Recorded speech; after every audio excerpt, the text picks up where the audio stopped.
everyone, welcome back to my channel. So a few videos ago I forget what month it was, but for my wrap-up, I had only read a couple of books. So basically my wrap-up video was me doing like a true crime case, and I actually kind of had fun filming that video. So I wanted to do something similar to that again. So today we're going to be talking about The Trial of Lizzie Borden by Kara Robertson. Anyway, I wanted to go over this book because, first of all, I did really enjoy this book. I was actually kind of surprised because the reviews on Goodreads were lukewarm at best. Like, I think the majority gave it 3 stars, but I really liked it. I thought that it was short and to the point, but also I learned things about like the Lizzie Borden case that I hadn't heard before, and that was cool because this is a case and like a trial that I'm really interested in and have been for some time. So it was cool to get to read something and see more layers of what went on in Fall River. And I wanted to, since I like Lizzie Borden, I thought this would be a good excuse to talk about her on my channel and have some fun with this video. So with that being said, let's get into it. Also, before we delve too much into my summary of like the book and the events of the trial, I would like to say I take full responsibility for anything that I get wrong, because my research basically consists of, for this video, my research is the book. So if I mess up anything that the author researched, that's my bad. I would also like to say this is not going to be incredibly detailed because I don't want this video to be 20 years long. And so if you're interested in getting more into the nitty-gritty details of the case, I would recommend picking up the book that this is based on. So that being said, let's jump right into this. So to start off with, let's talk about a little bit of background for the family as well as the town.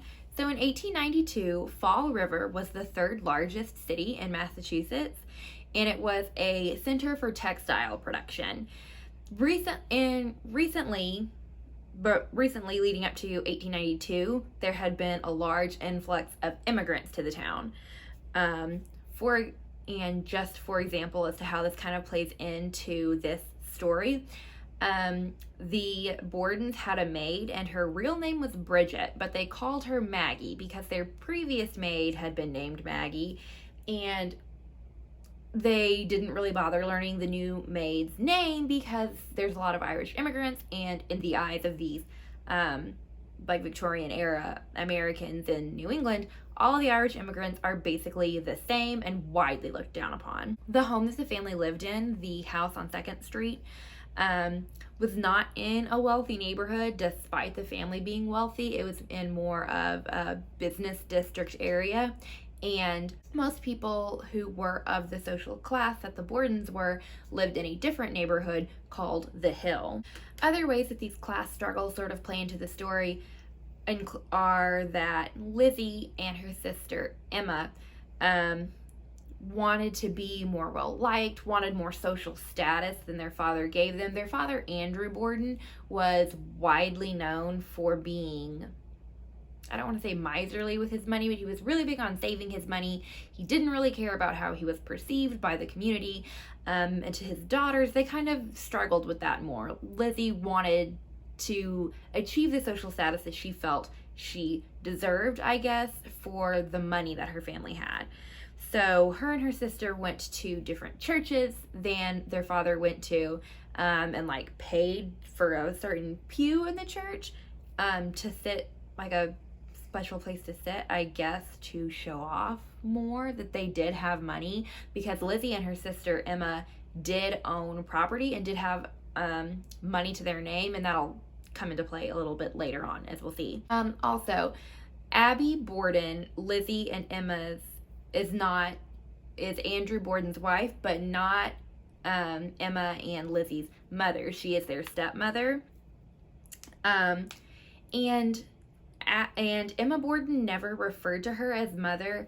Lizzie did for a time, but later on in Abby and Andrew Borden's relationship, Lizzie stopped referring to her as mother. There was just not that kind of fondness between the family members, and there's also a lot up for debate how much Andrew and Abby really cared for each other, or if it was more of a marriage of convenience where Andrew Borden gets to have kind of another civil servant, and Abby Borden got the benefits of, I forget the finer details of her home life, but she gets to be a married woman. She's not a spinster, and she gained a great deal of social status from marrying Andrew Borden, who did have money and property in excess.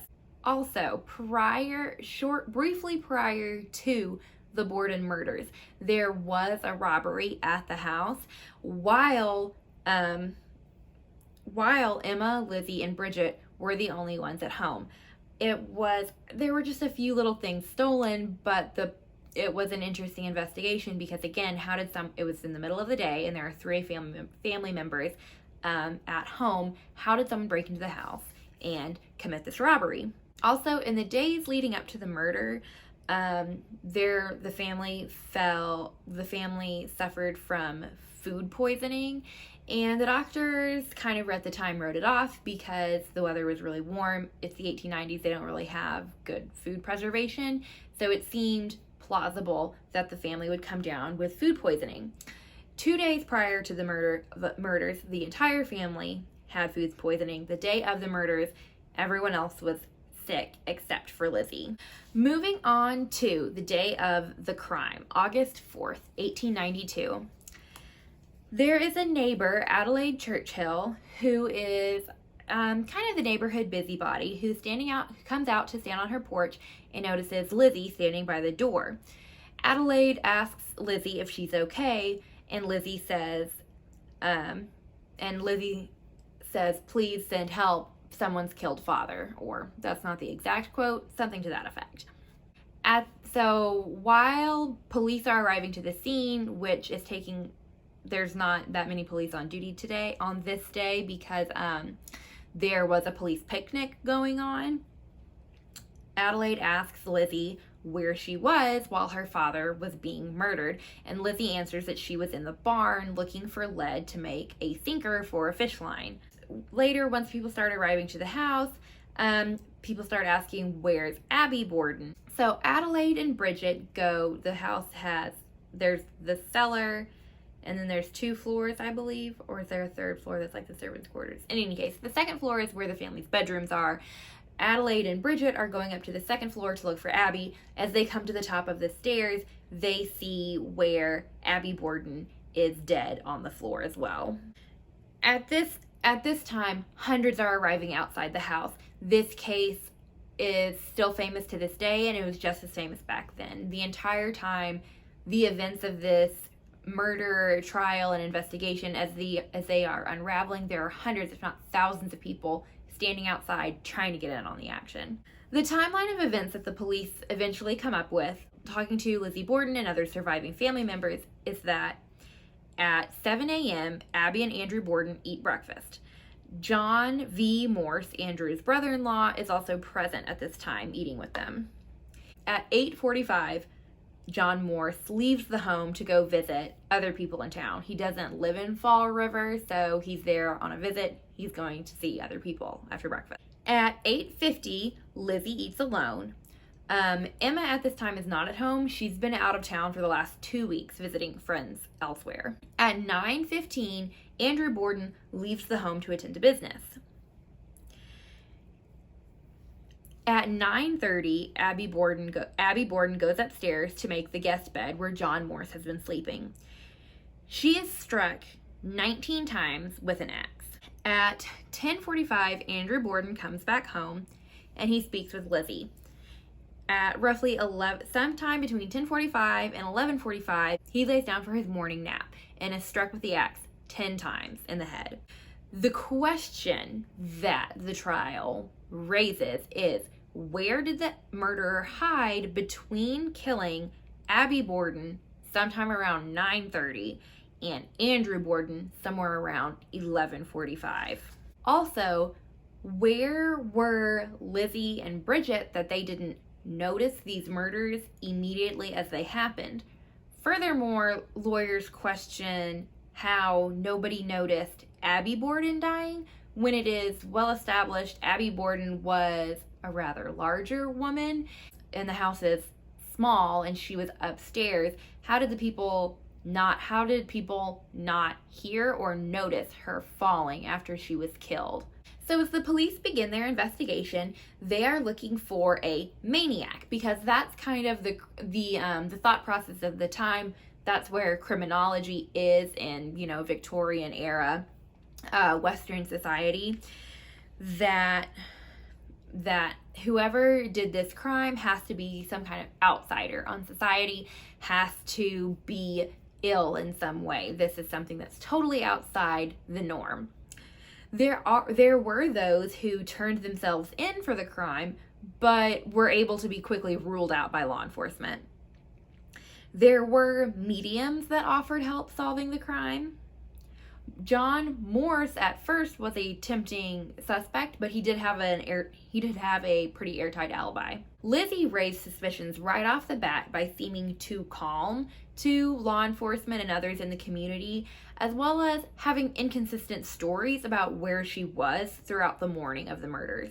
One example of that was Lizzie testifies that Abby got a note to go visit someone outside the home. The note was never found, so it could never be confirmed that Abby received a note to leave the home. Eventually, shortly after the murders, there is a funeral.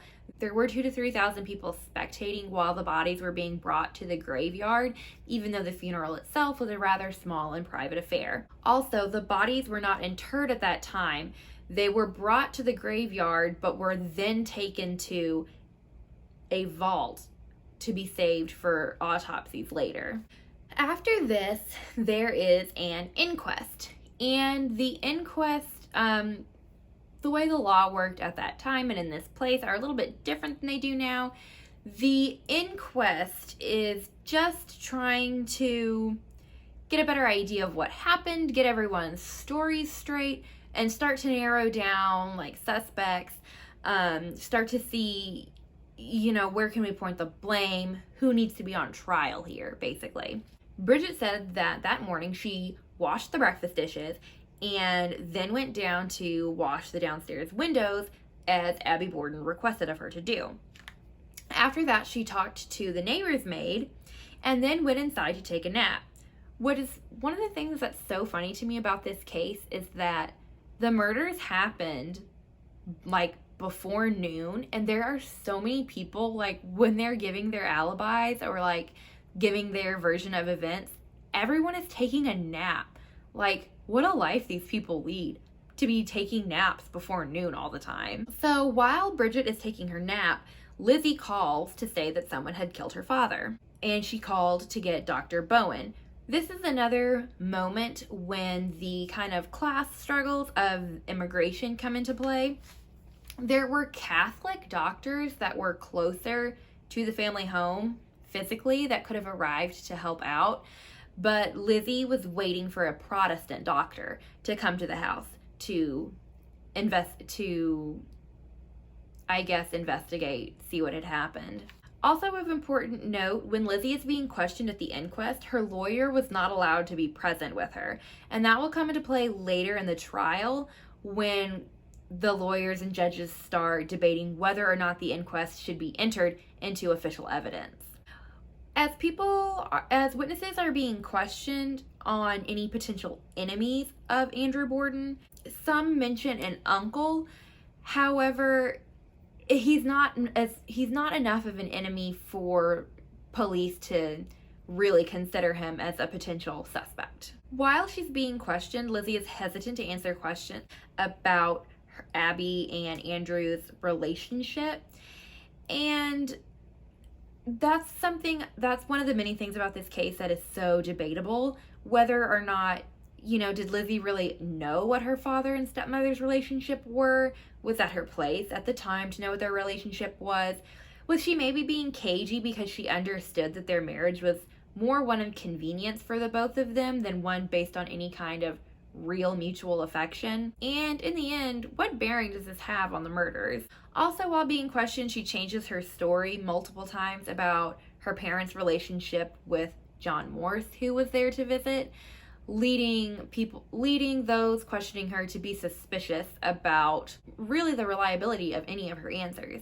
Also, allegedly on August 3rd, Lizzie Borden was seen trying to purchase prussic acid at a nearby drugstore. Prussic acid was used at the time as a sleep aid.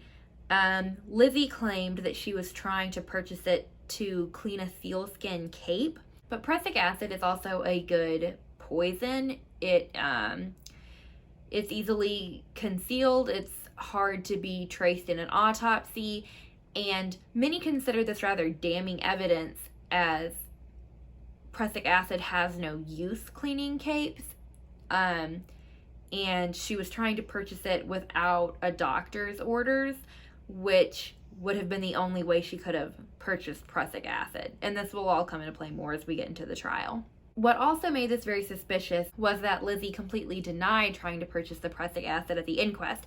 She didn't even admit that she was buying it to clean a sealskin cape. She said that she never tried to buy it at all, even though there were those that put her at the drugstore and said that they saw her trying to buy prussic acid. She also gave multiple stories about her location. They couldn't really figure out when she was upstairs or downstairs, if she was in the barn looking for lead to make weights for fishing line, what she was doing in the barn for so long. So Lizzie begins to look very suspicious and like a very plausible suspect. So she gets arrested, obviously. She has a very comfortable time in jail. And while she's awaiting trial, many that know her say that she's innocent, she's a good, upstanding Christian woman, and they can't wait for her to go free. The next step in the legal process is a hearing, which is to establish whether or not the case is worth being brought to Superior Court. Lizzie still seems unemotional during this time. They do determine at this time that the druggist who claims that she tried to buy prussic acid from him is notoriously bad at recognizing people. There is no murder weapon found at this time, and there's no blood found on Lizzie. And even this early on in the trial, people are aware and testifying that anyone who struck the Bordens that many times in the head with an axe would have been covered with blood spatter evidence. In the end, though, the judge who is presiding over the hearing says that if Lizzie were a man, they would take him to court. And so even though Lizzie is a woman, he's all for equality, I guess. So he decides that Lizzie will also be taken to Superior Court. The trial is held in New Bedford, Massachusetts, June 1893. Lizzie has been awaiting trial this whole time. There have been rumors circulating that she's hiding a pregnancy, that she's perhaps insane. But again, she has been living a rather comfortable time in prison. June 5th is day one of the trial. Kind of just opening statements, establishing the case and establishing what has happened. Andrew and Abby Borden's skulls are produced the very first day of trial, and Lizzie reportedly swoons at the sight of them. On June 6th, the jury, which was made up of all white men, went to the house on 2nd Street so they could see the crime scene.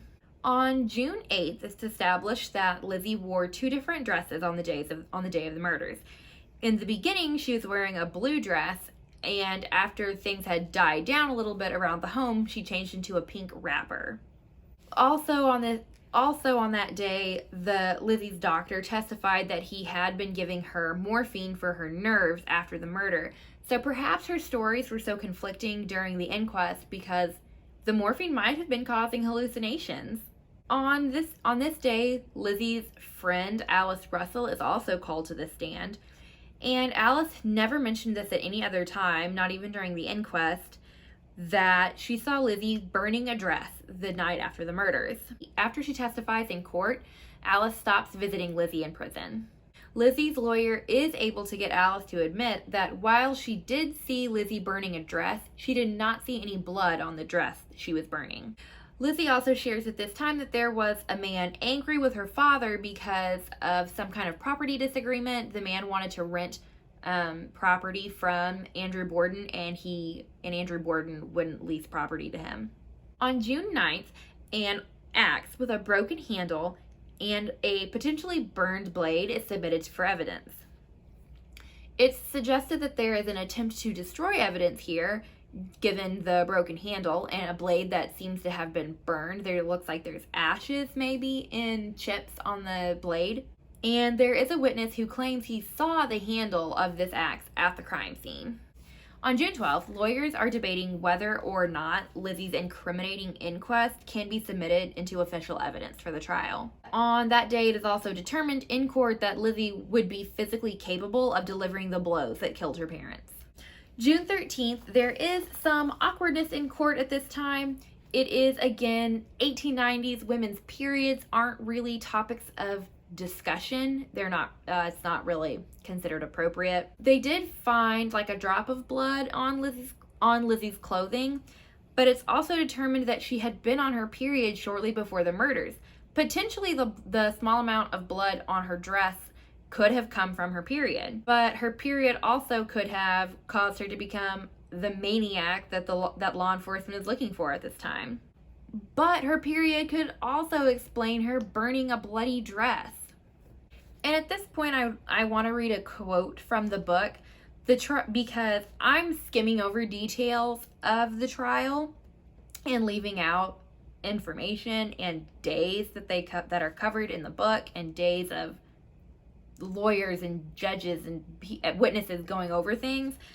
But the quote from the book I'd like to read at this point is, "Witness after witness goes over the same story, describes that with which the jury are nauseatingly familiar, proving again and again facts about which there is no dispute: that the Bordens are dead, that they were brutally murdered, and that there was blood all over the place, that they had eaten a mild and moderate breakfast, all of which was found in their several intestinal parts, some digested and some not, and that's all."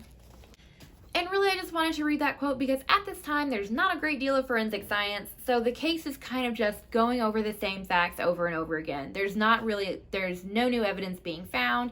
There's not a lot of evidence that can be found, unfortunately. And so things are kind of reaching a lull. On June 14th, some more smaller witnesses are called. They don't really offer anything useful to the case.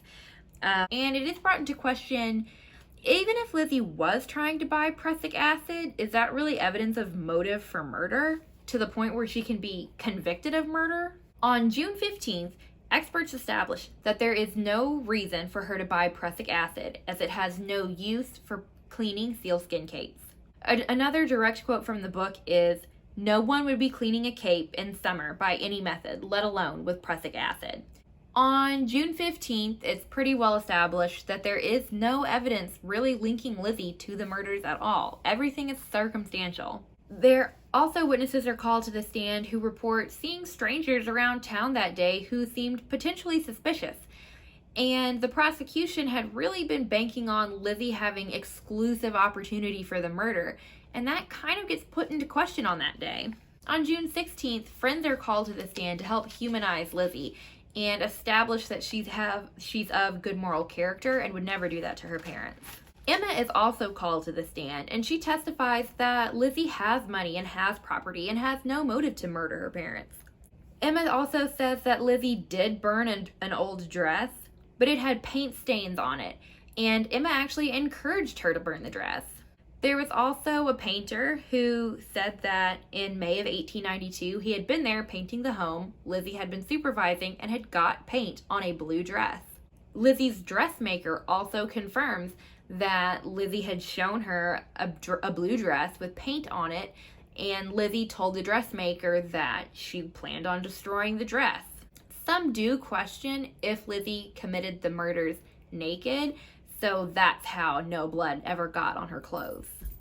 On June 20th, the jurors go into a private room, and all of them immediately, unanimously agree that Lizzie is not guilty. They basically stay in the room for an hour and a half to make it look like they're deliberating more hard on the evidence, but Lizzie goes free. After the trial, Lizzie writes to all of her jurors, thanking them for acquitting her of a murder that she holds that she did not commit. And the jurors had formed fast friendships with one another, and for 10 years after the trial, they continued to meet one another annually. Lizzie returns home, but not to the home on 2nd Street for very long. Her and Emma purchase a house finally in the wealthy neighborhood on the hill. Lizzie also starts going by a different nickname. She wants to be called Lizbeth from this point on. And this was something I was a little confused about, because during the trial, members of Lizzie's church insisted that she was innocent and they couldn't wait for her to go free. But after she's released, she pretty much gets shunned by everyone, including her church. And also in 1905, her own sister, Emma, moved out of the house and never spoke to Lizzie again. Elizabeth Borden died on June 1st, 1927. Emma died 10 days later. They were buried with their father, their mother, their stepmother, and their sister Alice, who died in childhood. The thing is, we'll never really know who killed Abby and Andrew Borden, because it was so long ago, any evidence has been destroyed, and there just wasn't enough forensic science at the time to come up with any better evidence. But I think that this case is incredibly fascinating, and I love learning as much about it as I can. So I hope you enjoyed hearing about Lizzie Borden. I guess let me know if you'd be interested in more videos like this. See you next time. Bye!